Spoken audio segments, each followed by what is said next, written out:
All the tabletop role-playing news. We aim to amuse and we aim to enthuse. And Morris's unofficial tabletop RPG.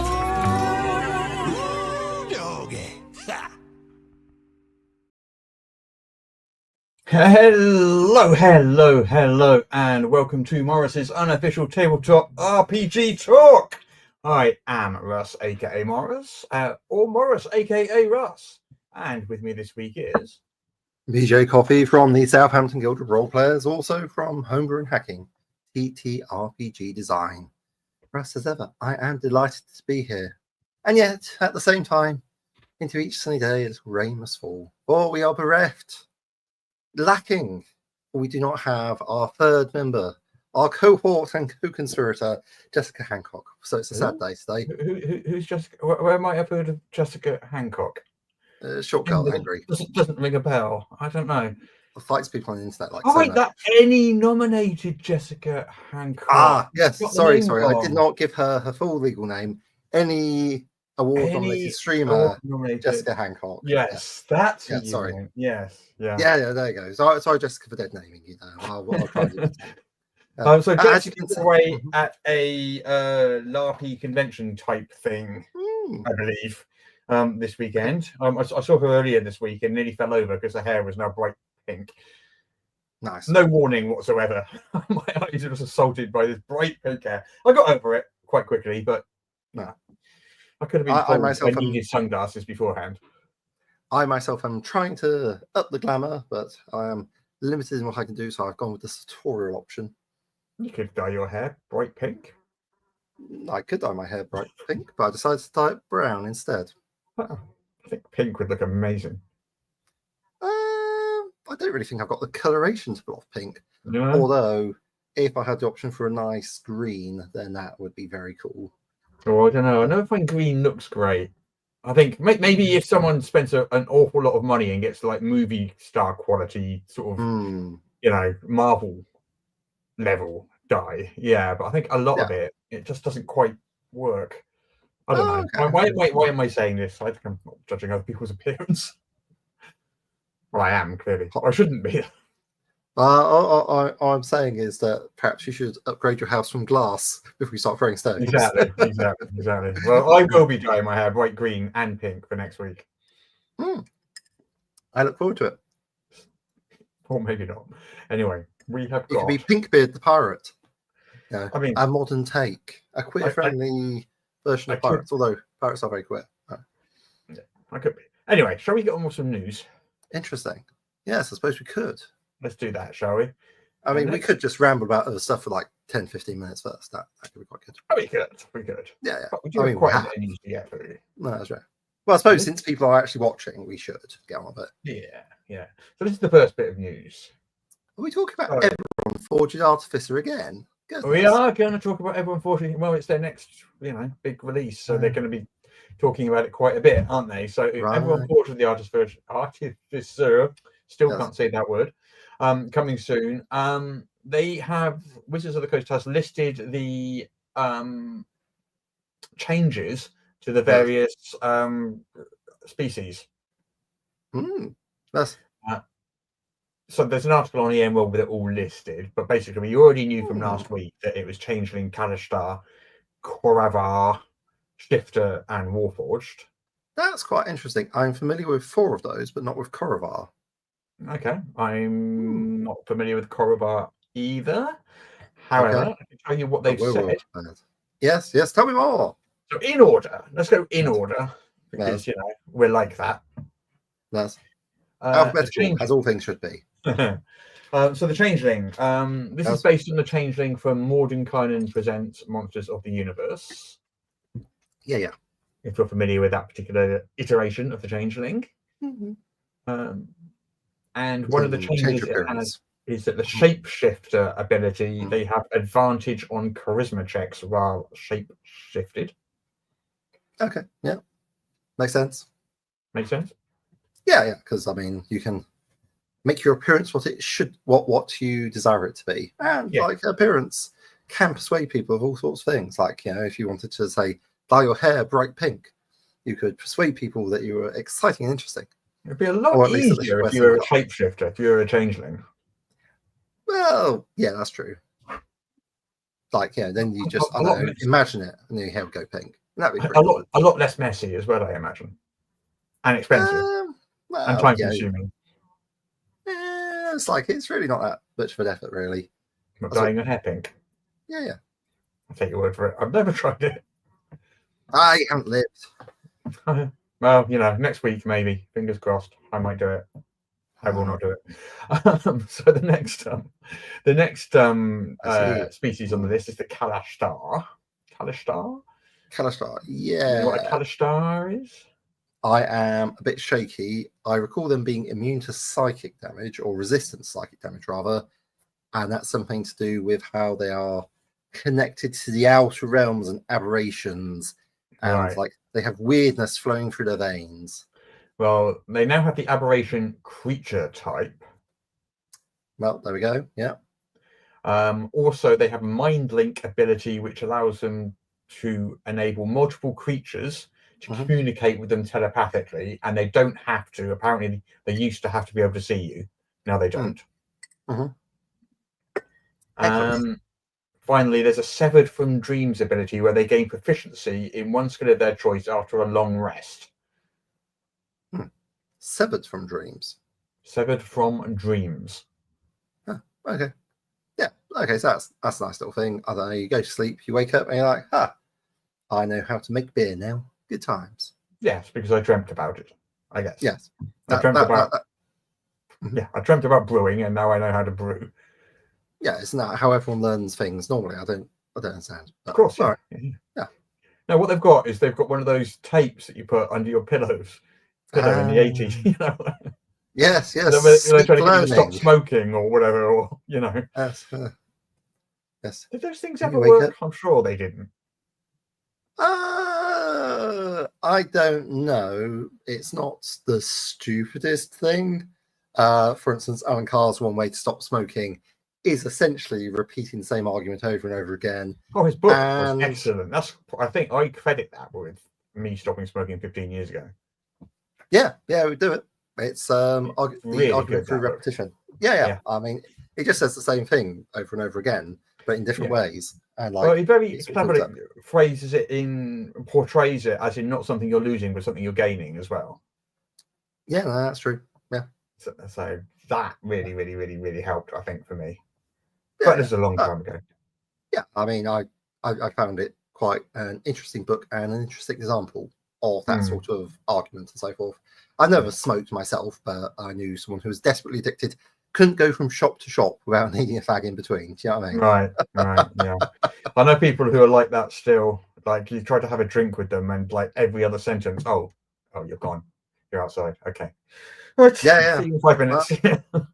I know it's a terrible addiction. Anyway, so enough of that. Sleep hypnosis aside, yeah. Yeah. So the next one is the Korovar. So this is one we don't know what it is. Yeah. But I attempt to find out using the magic of the internet. It's like a half elf. It's a half elf. There we go. Oh, it's Eberron's version of a half elf. That's probably why I don't know what it is, because I just found out, it's a half elf, and then immediately consign it to things I didn't need to know because I know what a half elf is. Yes, yeah. But they've basically removed the half species terminology from D&D now, haven't they? So I guess they need to rename things. Yeah. Well, yeah, and also because they don't have elves. Oh no, they do have elves. What am I talking about? In D&D, I guess it's they famously have elves in D&D. In Eberron specifically, right? Okay. Because it's sort of like it's one of the cooler things about Eberron is the striving towards like a sort of a cultural approach, although they are limited by working with the Mutants on that is the 5e rule set. So Korovar is actually like sort of more of a culture. So it's like, instead of like having a random half elf like Tanis, it's like you've got a nation of Tanises. Taniti? Tanis half elven? Yeah. Tanis. No, it's just the way you're saying Tanis and not Tanis. It's just like throwing me a little bit. Oh, okay. It's definitely Tanis. Well, I think we'll have to agree to disagree then. Well, it is definitely Tanis. Anyway. The Corridor. So it's now a unique playable species in the world of Eberron. Dark vision, 60 feet. Yeah. Advantage on saving throws to avoid or end a charmed condition with their Fey ancestry. Okay, yeah, makes sense. A Fey gift. They know the Friends cantrip. Oof. They can switch it. They can switch it after a long rest for any cleric, druid, or wizard cantrip. Oh, wow. That's a bit nice. So I don't even know why you need to know the Friends cantrip, because that's a wizard one anyway. So why didn't they just say you can, after a long rest, you can have any cleric, druid, or wizard cantrip? Doesn't really matter that you know the Friends cantrip, does it? Try and get someone to use Friends cantrip, I guess. I guess. There are use cases for it. I'd have to check the 2024 rulebook, but my previous use case was I'll play a warlock with Mask of 1,000 Faces and go around using Friends cantrip on people to annoy them whilst I'm infiltrating their fortress, and then constantly switch my disguise. What does it do? Advantage on charisma or something like that? Oh, yeah, I think it gives you advantage on charisma persuasion checks. Right. But the 2014 version was that they then hated you, and that was often interpreted as they would go to really quite unreasonable lengths to track you down and stab you. Do you know what? If you've been telepathically gassed a bit, yeah, I haven't got a problem with that. Yeah. That's not a nice thing to do. That's what I'm saying. Use that with like disguising yourself, and therefore they start hating other people unless you can spread chaos and confusion, which, as we know, is the role player's friend. Oh, yeah. What else we got? We got lethargy resilience for the Corridor. They can turn a failed save to avoid or end the unconscious condition into a success. Once per 1d4 long rests. That sounds like they have messed around with sleep. I need to read the 2024 versions of spells. Maybe that's what's going on there, because normally they'd be like immune to sleep or something, because like, elf or half elf, but still, yeah. I mean, the unconscious condition can come out from things other than just a sleep spell, though, I guess. So I mean, broader thing than that. General purpose sort of thing. I mean, but I'm just struggling to think of an occasion when you would fall unconscious, but without having fallen to 0 hit points. That is, yeah. Interesting. Anyway, and the last one for the Corridor is skill versatility. Yeah. The standard old half elf one, which is the same. Finish a long rest, swap the proficiency for a different skill or tool. Oh. So they can the same as the Kalistar. Yes. Okay. That's that's an upgrade for skill versatility, but I don't know. What was it before? Skill versatility was that you could just learn you could pick a skill at character creation that you're proficient in that. Okay. But it was just from anywhere, which was it wasn't the best, but it was nice, flavor. Yeah. Okay. And now it's just you can change it. Okay, I guess. Okay. The next one is the Shifter. I love these guys. I actually played one in a campaign. I was playing a barbarian, and the rule was if I thought of something, I had to do it. Okay. It was very silly. When you say thought of something, if you uttered it out loud, or if it popped into your head? If it popped into my head, like I could reasonably insert it into the game. So there's one point where we're on like this giant bridge because they got like a sky city, and someone's been murdered on it. I'm like, they must have gone off the side, and it's like, wait, this is a bridge with like immense levels of thing. But I thought of it, so I said, here, hold this rope, and then threw myself off the side. I was expecting to be dangling there and feel slightly stupid, like a very angry yo-yo, but realised I was actually facing a cybernetic assassin who had chosen to hide underneath the bridge, hanging off the bottom. Because who in their right minds?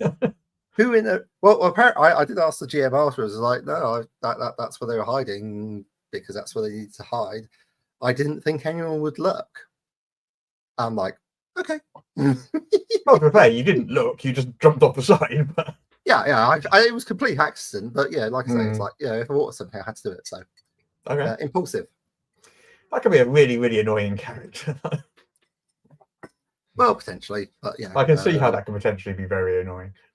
Yeah, it's like I could also be easily dissuaded from doing things as well. Ah, fair enough. Fair enough. Yeah, fair enough. it's like there's no point being like impulsive and stubborn. Mm. That would be annoying. But yes, had you considered not doing that? Oh, no, I hadn't. Oh, I've considered it now, so I must do it. yeah. So basically, It was a little bit random. Anyone says something to you, it has popped into your mind. That just makes you very suggestible, surely. Well, yes, I am very suggestible. All right, should we move on to the shifter? The shifter. I think from the shift. Well, the shifter we can talk a little bit about. Yeah. Like bonus action, grow some fangs or some claws or something. Yeah. Like what, 4 different types? Well, the change in this is that you can choose to be medium or small. You don't have to be medium. Okay. Yeah. That's when you select the species at the start. You can't like change constantly. Okay. But you can start play medium or small. Okay. That sounds okay. Yeah. Anything else? And then we got the Warforged. Oh, okay. All right. Yeah. They now have the construct creature type, which makes sense. Yes. I would assume they probably did have, but I guess not. They have advantage on saving throws to end poison condition. Okay. They don't have to spend an hour to put armor on anymore. Woo. They don't need to sleep, and magic can't put them to sleep. Okay. And finally, they don't gain exhaustion levels from dehydration, malnutrition, or suffocation. Okay. That's a nice way to go about it. Yeah. I mean, it's basically all of that is just specifying you don't need to eat and sleep, isn't it? Yes, or breathe. Yeah, or breathe. Yeah. Although changing it to you don't gain a level of exhaustion does mean that you can avoid the whole problem of like you got a poison at the feast, or you got a poison gas cloud, and the Warforged is essentially immune to the poison because they're not ingesting it. Yeah, and they've got an advantage on saving throws against them. And they don't need. Yeah, they don't need to eat. Doesn't mean they can't eat. They just don't need to eat. Yeah, I might do it on a social basis, or like there's no major ill effects from it. Yeah. So there we go. That is the Eberron news for the week, and this is probably going to be Eberron news every week coming up, I would imagine. Okay. I would have thought. Yeah. Right. Oh, I did have a slide for this, and I appear to have lost it. But so we'll have to do this without a slide. But this is the Heroes of the Borderlands starter set. Okay. Which we know is coming soonish. Who has made Heroes of the Borderlands? Wizards of the Coast for D&D. It's their brand new starter set. Yeah. I'm just checking. Lots of people making starter sets. Well, it's going to be a bit more expensive than usual. Okay. How much? This is coming in at $49.99. What, $50? $50. Or 50 quid? Because I suppose it's going to be 50 quid for us anyway. Yeah. Well, yeah, because they don't tend to change the dollar. They just change the sign over. Yeah. The worst for that is technology companies. It's like you buy a phone or something and it's the same price in pounds as it is in dollars. And it's like, wow, we're just paying 20% more then. Okay, fine. Yeah. Screw us, I guess. Yeah. Okay. So tell me then, what is this? Where are we getting this extra $20 of that? No, this is interesting. They refer to it as the starter set price point. I don't know why people use the phrase price point. It's the price. Have you ever gone into a shop and said, "What's the price of this book?" And someone went, "I don't understand what you mean. Price? What does price mean?" No, the price point. Oh, you mean the price point? What's the point? What's the point? What's the point of the point? It's just the price. Anyway, mini rant over. Additional words added for the sake of it. So the price of this, not the price point, the price is... I think it's to do with the competition aspect. So they feel that there's obviously some space for it to go up. It's the RRP, I guess, isn't it? Basically. Recommended retail price. That's how much they reckon the shop should sell it for, but it's like how much they think they should get away with charging for it in the first place. I don't know. Yeah. It's like, but I mean, I don't know too much about that side of things. In the long run, it will cost whatever the shop decides to sell it for. Once the shop Reverse. bought it, it's theirs to dispose with as they wish. Anyway, unless they want consignment, in which case this is possibly an entirely different situation. But we can talk about consignment a little bit later in a news article, which I'm sure you can predict. Oof. Anyway, yes, moving on. Anyway, Heroes of the Borderlands box set. Yeah. $49.99. Yes. Yeah.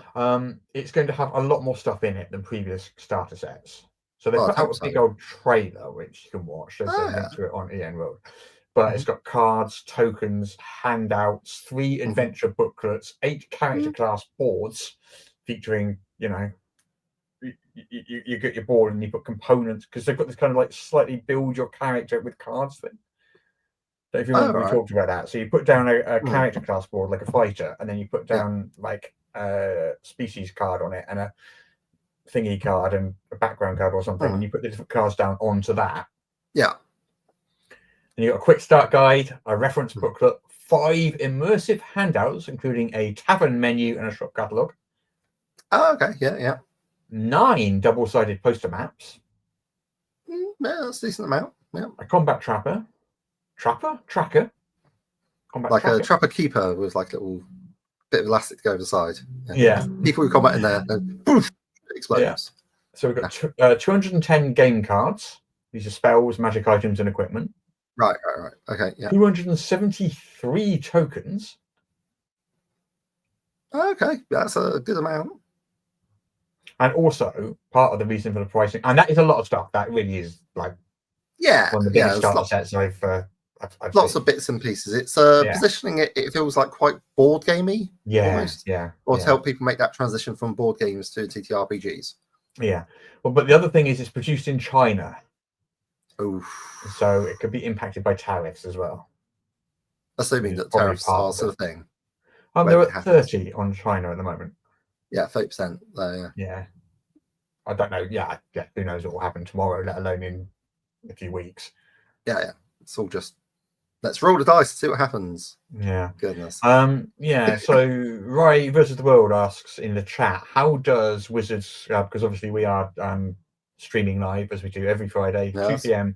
UK time, 9 a.m. Eastern time, and you can join us, join in the chat and chat. But Rai versus the World says, how does this $50 gift set compare to the price points of third competitors' starter sets? Third party, perhaps. Their competitors' starter sets.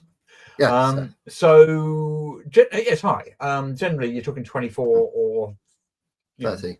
24.99 or 29.99 is the usual kind of price. Ours are 24.99 for. I can't remember which is which. What's old is new and level up. For what's old is new, and level up to 30. It's just one of them's got dice in it and the other hasn't. That's what makes a difference. I can't remember offhand which is which. Jess pretty sure. Just explained it last week. What's old is new is for 30. Yeah. No, what's old is new is 25. Is it? Yeah. It's the advanced first edition. It's 30. No. I know the prices of my own products. It's okay. That's what you got a Jess for. Oh, sorry. I keep saying that's what you got. Any award nominated streamer Jessica Hancock. Yes. For, which does an excellent job of as well. Yeah. Lady of many talents. Yeah. And people should go and vote for Jess. They should. I think voting closes on Sunday, doesn't it? So is it that soon? Oh God, vote quickly then. Vote quickly. Anyway, voted. Do my part. I have voted also. Excellent. And I did. I considered it, and I did vote for Jess in the end. But I gave it some thought. No, I just voted for her straight away. Of course I did. Yeah. There was no thinking involved. Anyway, I mean, it's a lot of stuff. It's got a lot of stuff, and I like this idea. I mean, you and I have discussed this before, long before we found out that Wizards was doing it. This whole card-based modular character creation method. Yes, because I'm super interested in using that to bring out advanced 5th editions. Yeah, I love that idea. But now if we ever do it, then we'll just be told we're copying Wizards, even though we talked about it 2 or 3 years ago. Yeah. It was hard to just it would be quite graphic design heavy as well as like tricky. Like they've got a much simpler system, so it's much easier to do it. And you'd end up having to sell a box set of it for $49.99. Yeah. Or print out. You could do print at home. That's the new way to avoid tariffs. That is true. That's true. Yeah. And this is coming up to September the 16th, so it's a couple of months away yet. Although I will say actually, like print at home might not be as terrible as it used to be, because nowadays you've got like print shops. I forget, there's a stationer's in Southampton that's part of a well-known chain who I can't remember, or I'll give them a shout out, but they will print at a reasonable price on cardstock your files. So that would be actually a really good way, because for me, when I see print at home, my old-fashioned brain says, well, I'm going to need to get some cardboard off some cereal boxes or something, and then print it out, stick it to that. It'll be like a whole craft project. It will look ugly. They'll hate it. Actually, you can just pop along to print shop. They'll do it for you. And it's like, oh, that's. Will they cut the cards for you as well, or do they leave you to do that? I don't know, because I haven't seen it myself. Right. Yeah, but that would be a problem. But that's less of a problem. I think I can manage cutting in straight lines. Ish. You got a guillotine like those ones they have in schools, not like the ones they had in the French Revolutions, ones that they have stationary cupboards. Well, I've seen a couple of types of guillotines. There's ones which are like basically a big lever that you pull down. I didn't have those. Yeah. They changed those over from schools, possibly because children kept losing fingers or something. I don't know. That would be awkward. Yeah, that would be awkward. Yeah. That would be awkward. Yeah. Anyway. Right. Our next news item. Yes. How would you like a premium 2-day symposium to train you to be a world-class dungeon master? Do I have to pay for it? Is it present? You do have to pay for it. No, I'm good. Thanks. Anyway. no, but tell us more about it. Yeah. So this is by Tabletop Vacations, and they do those D&D in a castle type things. Oh yes, yeah. So this event, first of its kind, apparently, is going to be hosted at a university in Atlanta, GA being Georgia. Okay. Georgia. And the Dungeon Master University is a 2-day event, and it's focused on 4 immersive learning tracks. And these are skill building, campaign building, world building, and career building. So, that's the being a pro DM, streaming, all that sort of stuff. How to build your brand and become a professional. Because it's about being a pro DM, not just a home. Right. Partly about the business of it as well. Taking the steps to the charge and so forth. Yeah. So this is January 2026. There's obviously limited spaces. I don't know how much it's going to cost, but D&D in a castle is thousands. Yeah, I mean, so this is what did you say? 4-day residential course? 2-day. A 2-day residential course covering 4 topics. Yeah. So presumably stay on site. Well, I imagine a university is less expensive than a castle to hire. I guess you'd be probably looking about $1,500 to $2,000 all in. I don't know. It doesn't. I'd hope they give you some food for that as well. But yeah. Well, yeah, I assume that includes all the food and lodging and everything. I guess. Yeah. I don't know. No. And that might be on the low end. These tend to be quite pricey.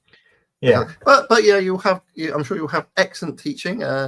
Do we know anything about the staff and the people who are delivering this symposia? All we know is that it's acclaimed dungeon masters, industry professionals, and seasoned storytellers. But I don't know who these are. Right. Well, it might be that they haven't even recruited them yet. It might be. They haven't got not until January. They might be still in the process of putting together that team. I don't know. Yeah, I guess build it and they will come is sometimes I do that, but then I rarely propose to charge people $2,000 per head for stuff. Yeah. Do we have any word on class sizes? No idea. Well, it is partnered with Wizards of the Coast, so it is official. Yeah. Wow. Well, you can tell from the official D&D. So yeah. Right. Interesting. Yeah. Well, I thought so. Yeah. Yeah, so that's probably going to whack an extra, I don't know, $200 to $500 on the ticket price because they've got to pay for franchising. Yeah. Which is good work for Ayob, who's there you go. Yeah. He's already getting that franchise out there. Yeah. Well, I imagine that was in the works before the last 2 weeks, I would guess. But yeah.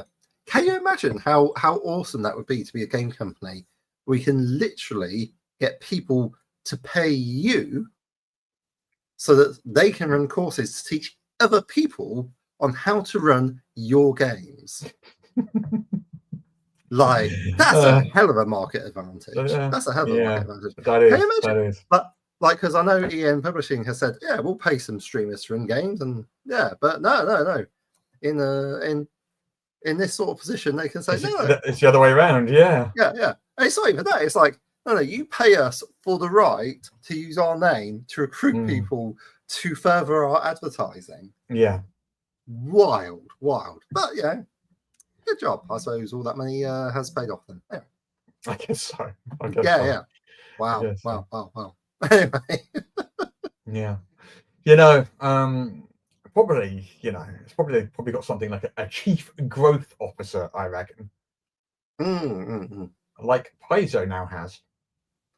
Paizo has a chief growth officer. They have appointed Christian Moore in this newly created role. Yes. Who's basically, his job is to grow the company, basically. Right.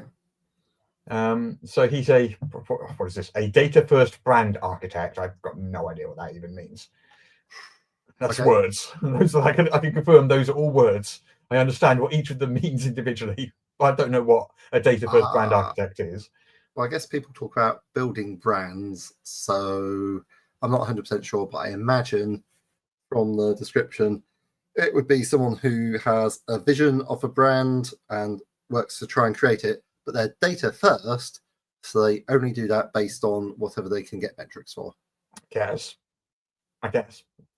We'll have to see how it goes. Yeah. Yeah. So he recently served as managing director at Exemplar Holdings. Okay. Which I think is a medical company of some kind.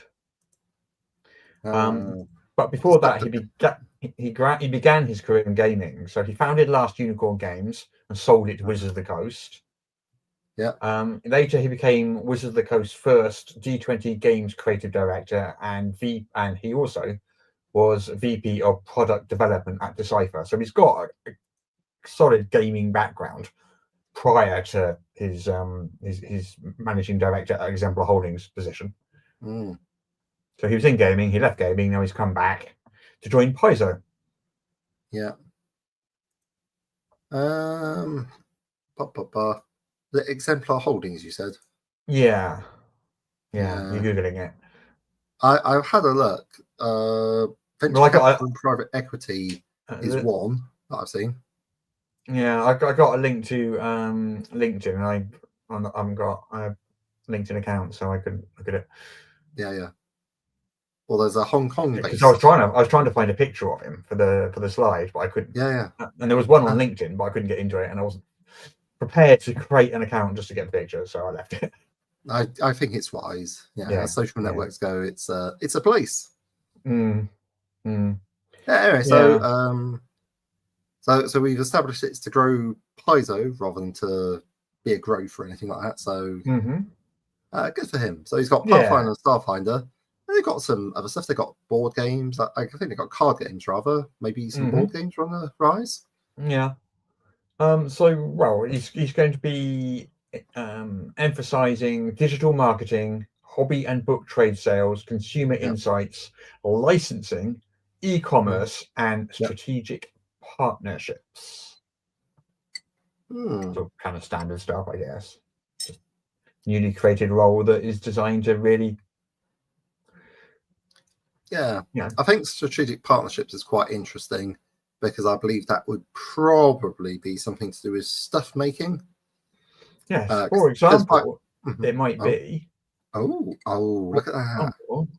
It might be something like the very recent partnership just announced and is launching at Gen Con. Paizo has partnered with Titan Forge and MyMiniFactory. And they're going to be producing premium STLs and print-on-demand miniatures. Yes. And that is for Pathfinder and Starfinder. Yeah. The reason I was exclaiming is because Russ has just thrown up a rather gorgeous little model. It's got a certain kobold lizard person factor to it, but they're quite small and cute, and they're holding a crossbow, and they look extremely pleased with themselves. So good for them. Long tail. Love it. So they're going to start off with 6 Starfinder 2nd edition iconic characters. Yeah. These are from Starfinder Murder in Metal City. I'm not familiar with them, but also the Akashic Dragon from the cover of Starfinder Player Core, if people are familiar with that that cover. A couple of bonus Starfinder miniatures and a bunch of Andoran and Chalaxian troops. Yeah, that's interesting. So it's not miniatures, though. It is, directly selling miniatures. It's STLs and print-on-demand miniatures. Yeah. Well, I mean, that's pretty popular. Miniatures, fiddly to get sent around, or to keep stock. Like it's all 3D printing. It's marvelous stuff. Hero Forge has definitely led the way on that. Yeah, remember my Death Knight? Yes. Eaten by my previous dog. Yeah, and they very kindly sent me another one when they found out about it, which was very nice of them. Yeah, well, they wanted you to be happy even if your dog didn't. Death Knight versus dog. Dog wins. Well, fatality. So it's quite good. And printing. I was involved in my discussion about 3D printers only today, largely because we were just saying, well, people who make stuff love 3D printers because you can make your own stuff. You don't need to mess around with injection molding. And I've noticed recently on eBay, because I like to sometimes buy like movie sort of replicas and collectibles, like I've got my swords and stuff, but I buy other stuff as well. But generally for me, I kind of want it to be like an official license, high quality sort of actual movie replica. So it's like there's the officialness in there, but there's so much 3D printed stuff on eBay that it's so hard, and there's no filter to sort it out. And I think 3D printing is great, it's amazing, but when I want to buy a replica of a movie prop, I don't want just somebody's 3D printed one, no matter how good it is. I do that for myself, but I want the official one. I want. And I don't want it made, and generally I don't want it made out of plastic either. Often I want it made out of metal or whatever if it's a replica weapon, for example, it's got to be made out of metal, not plastic. Otherwise, it feels like a toy to me, rather than a weapon. Well, like a plastic sword doesn't feel like a sword, doesn't it? Or a plastic gun doesn't feel like a gun. It feels like a toy, which it is. Yeah, absolutely. It's all about your emotional experience of it and getting ones that give you the valid one. So that sounds like there's a lot of people doing that. So a lot. But for miniatures, going back to miniatures, I'm totally fine with it for miniatures. Totally. Yeah. That's a great way of doing it for miniatures. If I had a 3D printer, I'd be doing it, but I don't think 3D printing is quite at the level where I'm comfortable. I can barely manage my paper printer, let alone a 3D printer. I think there's a lot of. It sounds like it's still quite finicky and requires a lot of patience and a preparedness to put up with the smell of burning plastic. Yeah, you need to clear out space in your garage for it and all sorts of stuff. And I know loads of people that have got on 3D printers and they used it for a few weeks and then kind of never touched it again. Yeah. I know some people who are happily designing their own files now. And I can see the point to it. It's but it's like nobody's ever tried to make me use a 3D printer. Like I guess because 3D printers are good for people who make stuff. Lots of people are fond of them and use it to make things. Not all of it's great, but it's an artistic tool that lets you create things. I mean, it will get easier to use over time. Yeah. 100%. Yeah. I think it's really good that people are able to create things that they envisage without having to spend tens of thousands of currency on getting to that point. It's hard. Yeah. So anyway, that was that. So the next news item involves Critical Role, who've announced another live tour date. Live tour, sorry. So people keep calling these world tours. They're not, because this is 5 dates, 3 of which are in Europe and 2 of which are in the US. They themselves aren't calling it a world tour, but people keep saying it, but it's not. But it's 5 dates, which you can see on the screen there. So we've got Atlanta, GA again. God, popular place this week. And Dallas, Texas are 2 of the dates. That says Fort Worth, but okay. This article says Dallas. Isn't it Dallas, Fort Worth? I don't know. No, someone's going to tell me. I don't know. American geography. I don't want to know. See, this is what we need Daryl for. Like, get well soon, Daryl. No, I don't need that. I don't need a geography lecture. Okay. Then we got Berlin, Germany, Edinburgh, Scotland, and London in that there England. So they're the 5 days. And they're going from, they're next year, and they're going from May through to December. That's that's fun. So good for them. They're going to play. I mean, 4 hours is a long time to sit and watch. It's like watching an opera, isn't it? They have like 4 hours or something. I think they're quicker, but I don't know. I don't know. I've seen one opera which was what was it? It was the Gorillas did Journey to the West. Oh right, okay. Yeah. Which was quite good, but I think I fell asleep. So Well, generally I think twice about going to the cinema for something over 2 hours these days. Your choice of films must be a bit circumscribed then. Yeah, I know. It's annoying because films seem to be getting longer and longer and longer. Yeah. Don't mention Dune to me. Okay. 7 hours or something. That's what it felt like anyway.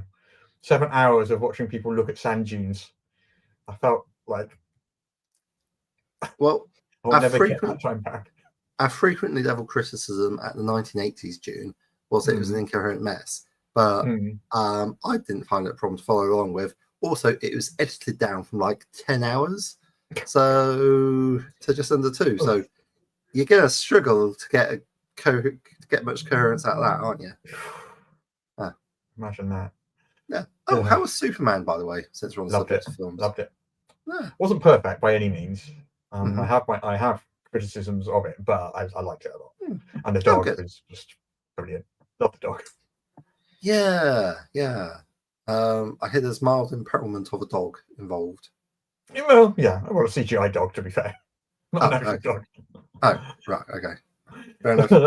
That's what some people online sort of saying. The way I can tell it was a CGI dog is because I know that fur is really hard to do, and I'm like, well, the way I can tell it's a CGI dog because it flies around with a cape and punches people and stuff, like dogs don't do. I mean, you thought they trained a dog to do that? It's a dog. Dogs not known for their ability to fly or to punch people. Yeah. Headbutts are more their sort of thing. Yes, I'm very familiar with having had this tooth knocked out before by my dog. Yeah, loved that. Thanks, Marvin. I got it fixed. It's fine. But it wasn't at the time. Shall we move on? Yeah, shall we move on? Shall we move on to Mutants and Masterminds? Oh, that's a blast from the past. Yeah, or even the future. Because there's a new edition coming. Oh, goodness. Yeah. It was announced by Green Ronin the other day. There's a 4th edition of Mutants and Masterminds, which is probably the biggest, I guess, superhero RPG. It's pretty famous. Like, even I've heard of it, and a lot of people have talked of it with varying levels of fondness. I think there was like a lot of tables because it used like an exponential power scale, and you had to. But it's changed a lot over the years. Like the initial one was basically a 3.5. Hack is the wrong word. and it's a massive modification of 3.5 D&D 3.5, not just a slight one. It's but a mutation. Since we're yeah. using the language of superheroes. Yeah, that's sort of where it came from. And then over the next 3 editions, it changed and changed. So it doesn't really resemble that all that much. I don't know what this new edition is going to look like. But there is going to be a playtest document out in PDF at the end of this month. Okay. So that's only 10 days, whatever, 12 days or something. So you can actually take a look at it. I mean, one of the cool things about Mutants and Masterminds is how it can deal with different power levels.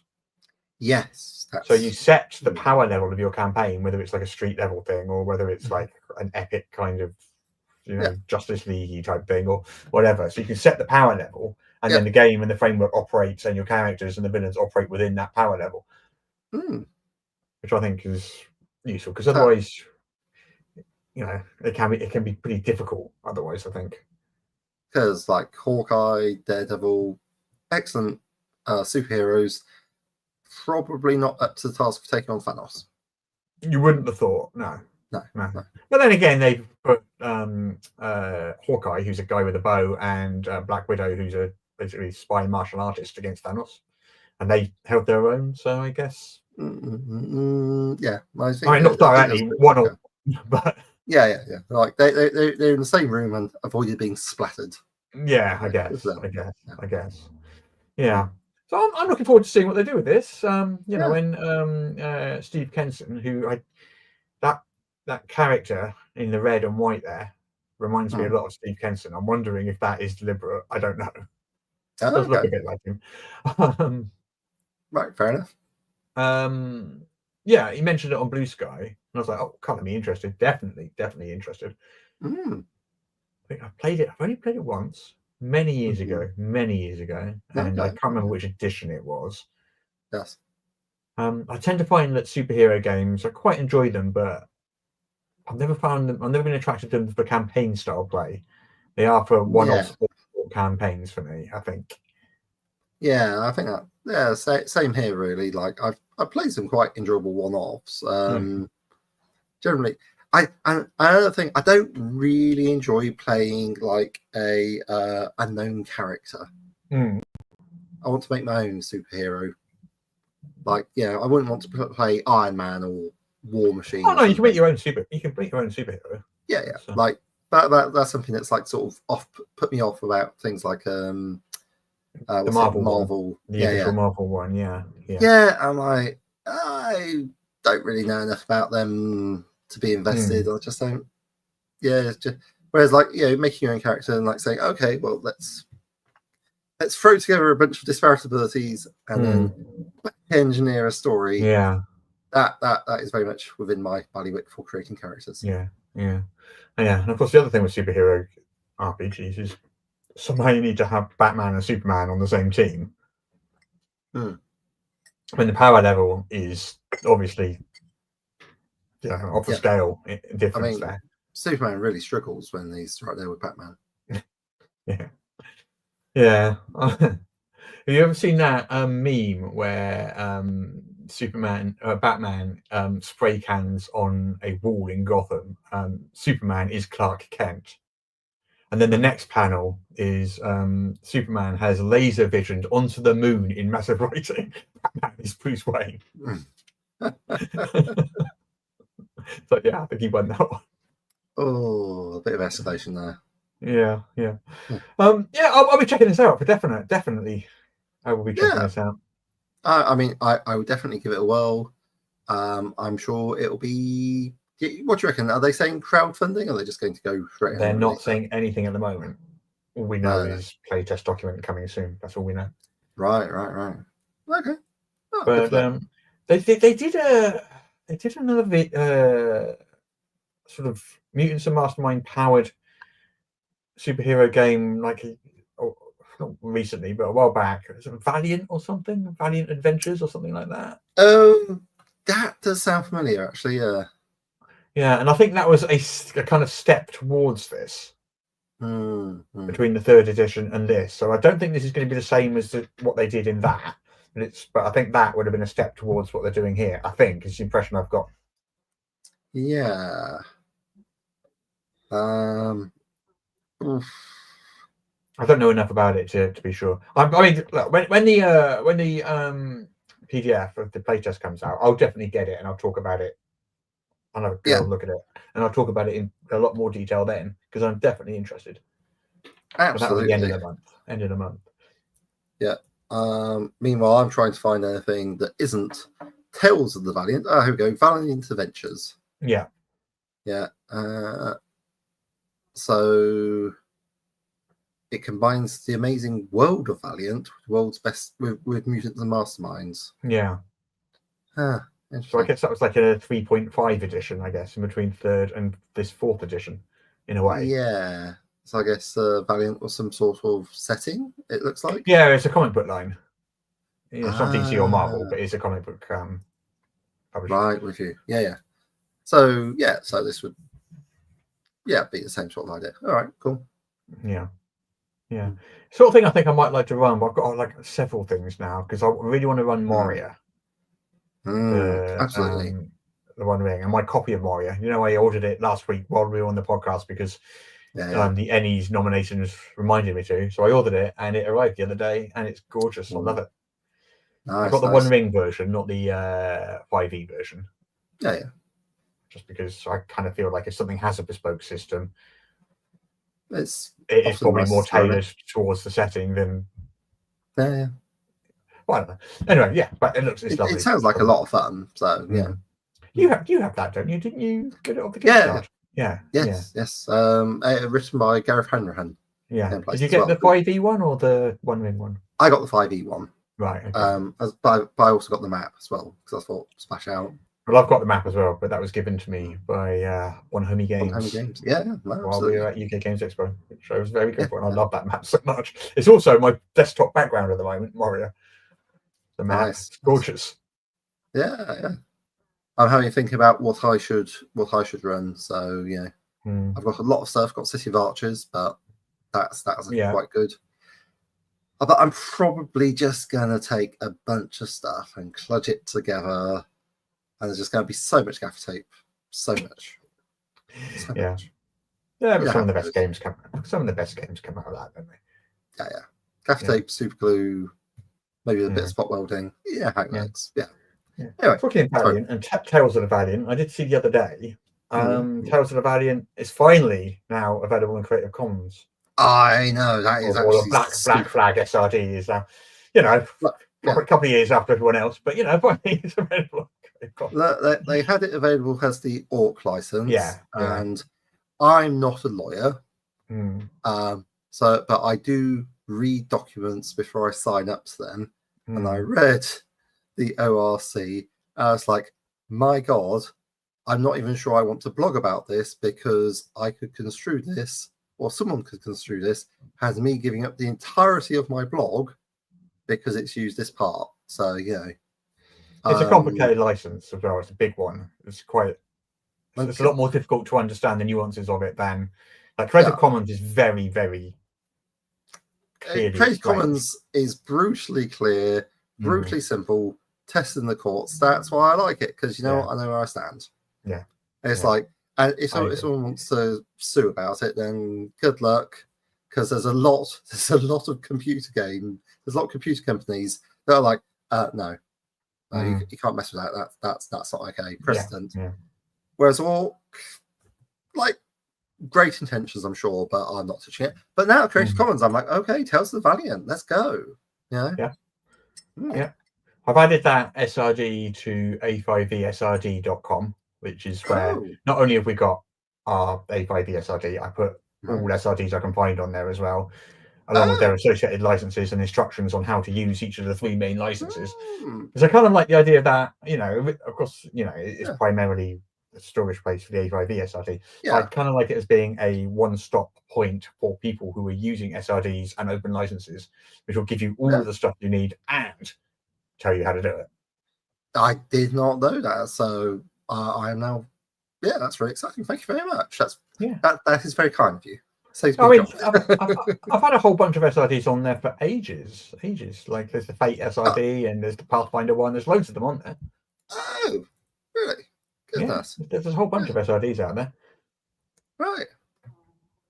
SRDs. Yes, I really should have had a look at that. Oh yeah, first edition. Oh yeah, the Archmage engine for 13th Age. Oh, Traveller as well. Check you out. Yeah. There's probably more out there I haven't got on there, but those are the ones that you know. Yeah, the ones I knew offhand.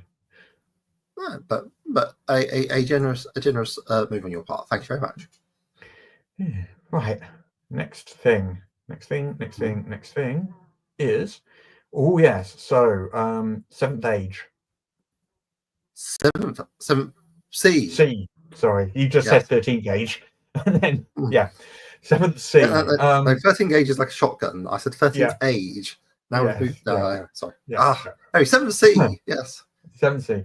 So swashbuckling goodness.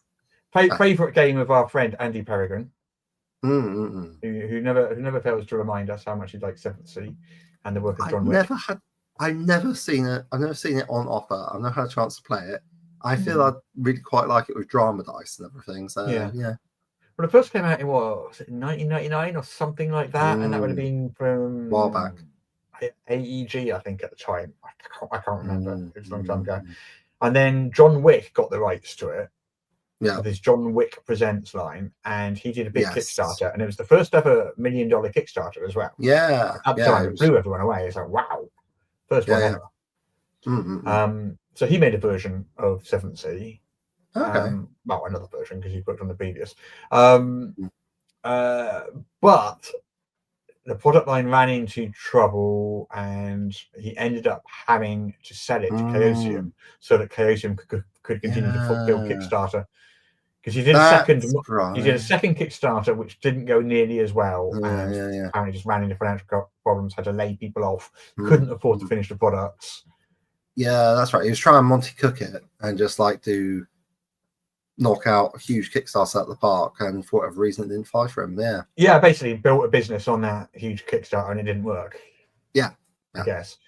So sold it to Chaosium.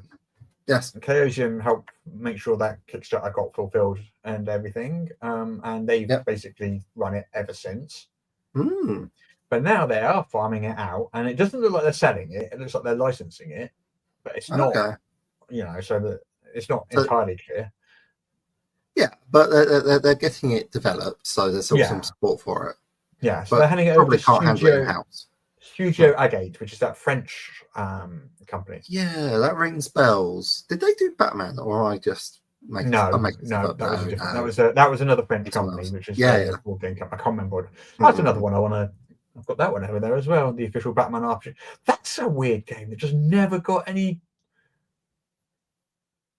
I've never seen anyone mention it ever. Online anywhere, apart from us. Yeah. I don't know. Maybe people think it's in French or something. But you'd think Batman would be a popular game for people to play. But you would think. I mean, it was based on an older version of D&D. I think it was just based on the sort of D20 3.5 era. I think maybe that. I don't know. But it did well in a big old Kickstarter. It's not like people didn't buy it. I've never heard of anyone playing it or talking about it since. Yeah. Okay. Well, I mean, it just depends, I guess, where you are, to be honest. But I guess. Anyway, so 7th C, we were talking about. Chaosium have licensed to Studio Agate.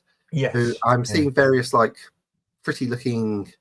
I mean, this is the previous edition. Obviously, they've only just licensed it, so there's nothing really to know about what their new edition is going to be.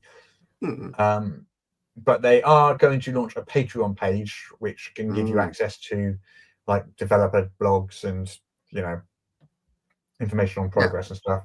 And there is going to be a Kickstarter at some point. Yes, that's pretty much all I can tell you. I mean, 7th Sea is kind of set in a 17th century Europe, fantasy 17th century Europe, swashbuckling type stuff.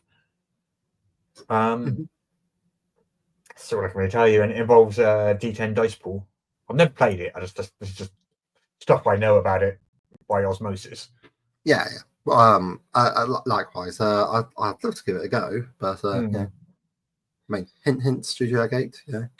We want to persuade Andy Peregrine to run it for us, it being his favorite game. Ooh, that's true. I'm sure he'd do that. Yeah. Don't see why not. Yeah. We could do a bit of swashbuckling. Yeah, why not? Right. Well, this next bit of information is from you, I believe.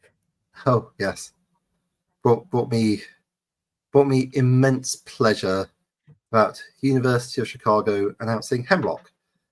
Previously, they brought us Glaze and Nightshade. Glaze being a program that you can run if you're a visual artist, you can run your images through Glaze, and it makes them hard to use for AI and reduces their stealability. Whereas Nightshade means that if someone were to scrape your images in an unauthorized fashion, it would end up poisoning the AI model that did so. Obviously, of course, if they asked your permission and obtained your consent to feed your images into their AI machine, you would supply them with a non-Nightshade model, and it'd be entirely fine. But so I'm sure there's been absolutely no problems for anyone anywhere about it. Oh, sorry, was that sarcasm a bit heavy there? Sorry, I was just. So what does this Hemlock do that the previous things didn't? Well, Hemlock appears to be an improvement of it, and they're also talking about it being usable to trap AI scrapers. Like, I'm not a technical person, so I'm just going off like what they've said about it. So I don't fully understand all the details. But I'm a very simple person to make happy. If you show me something where they're like, yeah, this will mess up AI, I'm like, yes, tell me more. Marvelous. Yeah. But I'm not proud of it, but it is how I go and so forth. So is this publicly accessible then? If you're an artist, can you grab this and use it right now? I think they've got it so that you have to talk to Professor Benjow at the University of Chicago to say that you're actually an artist and not just some goon trying to work out a way to get around it. They got a preprint out, but it's poisoning text-to-image AI models versus adversarial mislabeling. Not 100% sure what that means, but they are saying that they got new directions beyond protecting visual art. So a meaningful poison attack on LLMs, which is the words side of it, better ways to block AI scrapers, and they've got some ideas on AI music. So Hemlock, to be clear, is working it because you've got stable diffusion, and that attacks those. And this is a new attack that's more generalizable than Nightshade. It targets a different part of the AI pipeline. It makes the models poison themselves, apparently.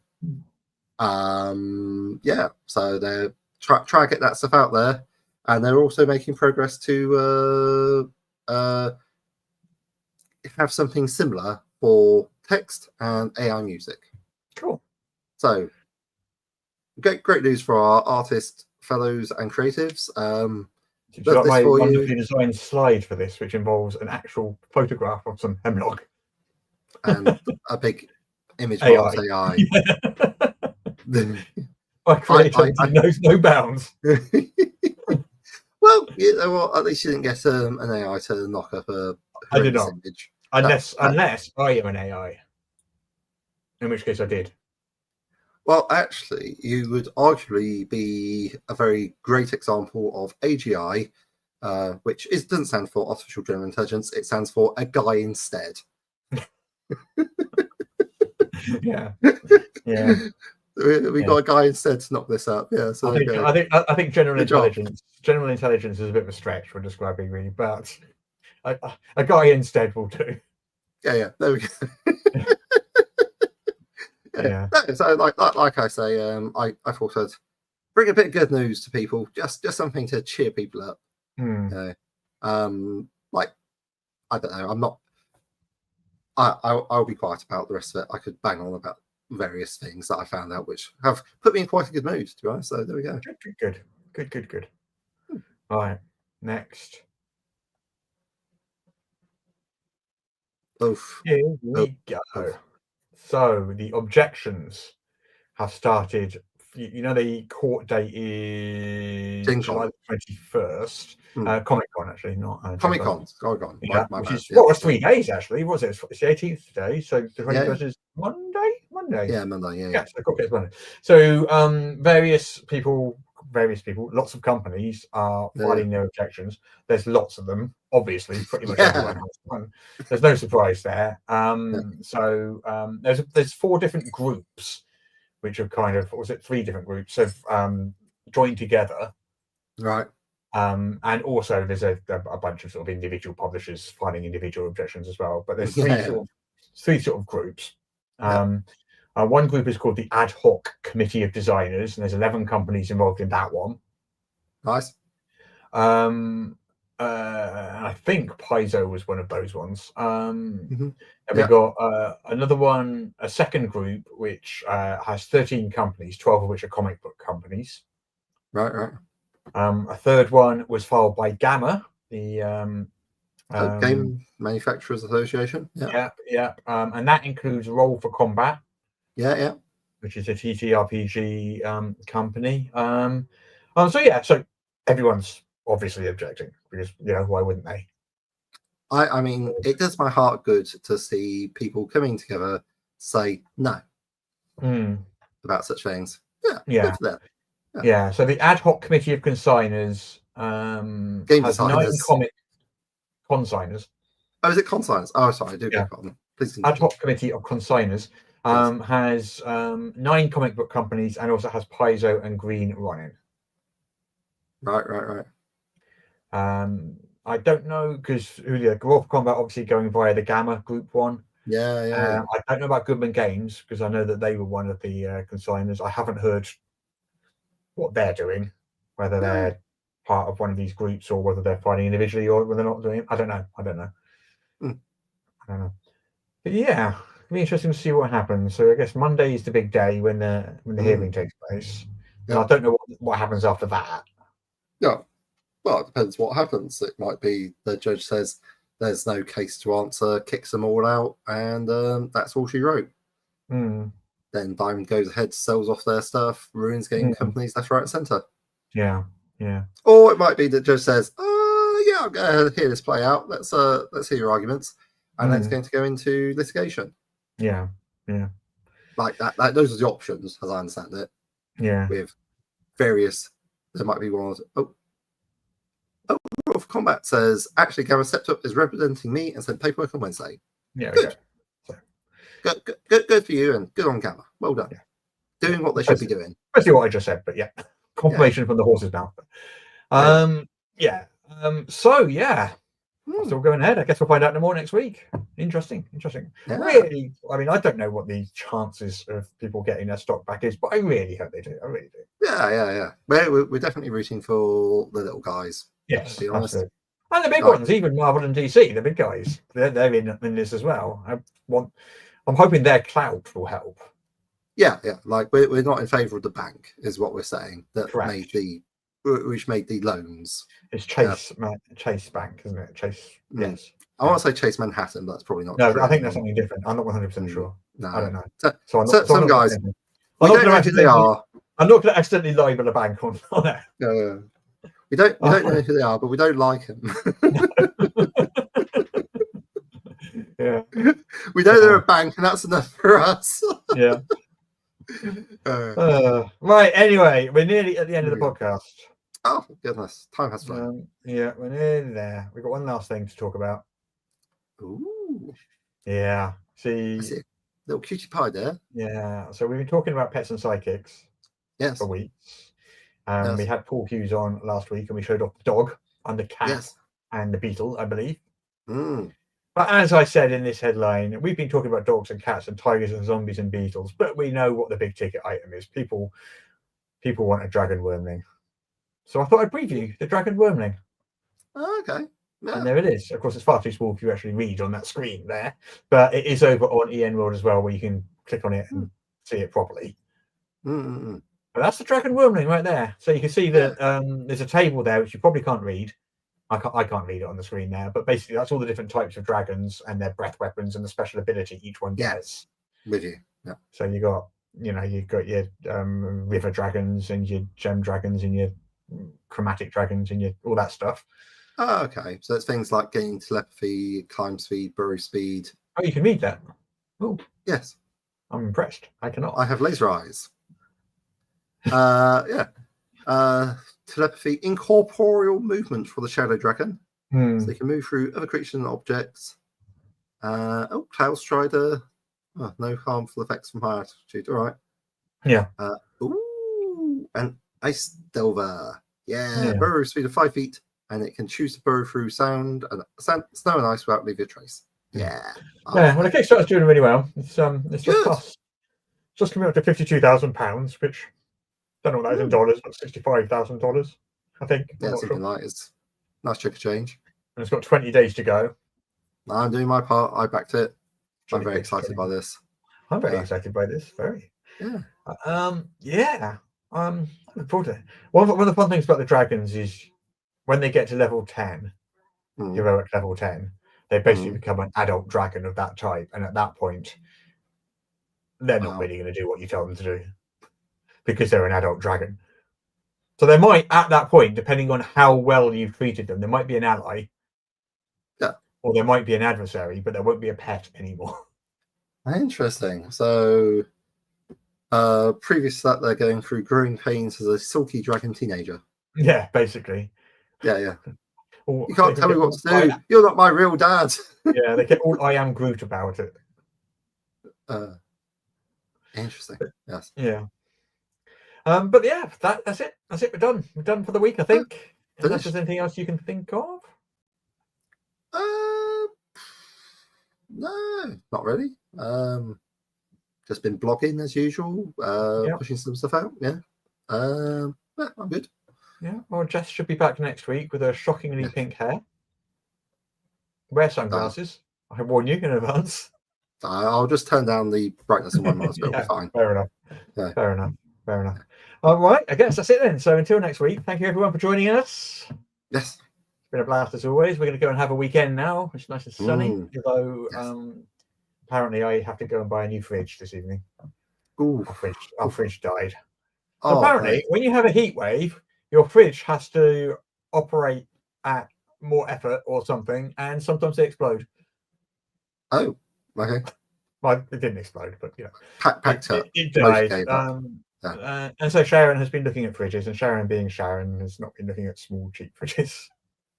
Wow. Now I have to go and look at fridges with very large numbers written on them. Well, life is expensive that way. But at least you have a nice fridge. And you do have a nice fridge. It has like little ice maker and everything. Very swish. It doesn't work anymore. It's dead. Luckily, we have the emergency battle fridge in the boiler room. So nobody gets why it's called the emergency battle fridge. It's like emergency battle bridge. Like the USS Enterprise has the emergency battle bridge. So it's called, and it's got it written on it, emergency battle fridge. But nobody understands it. I'm the only person that gets that joke. Oh well. Makes me laugh. And isn't that the important thing? So we've got the essentials in there, a bit of meat, the milk, the butter, and the margarine, sorry. And okay. Go fish shopping.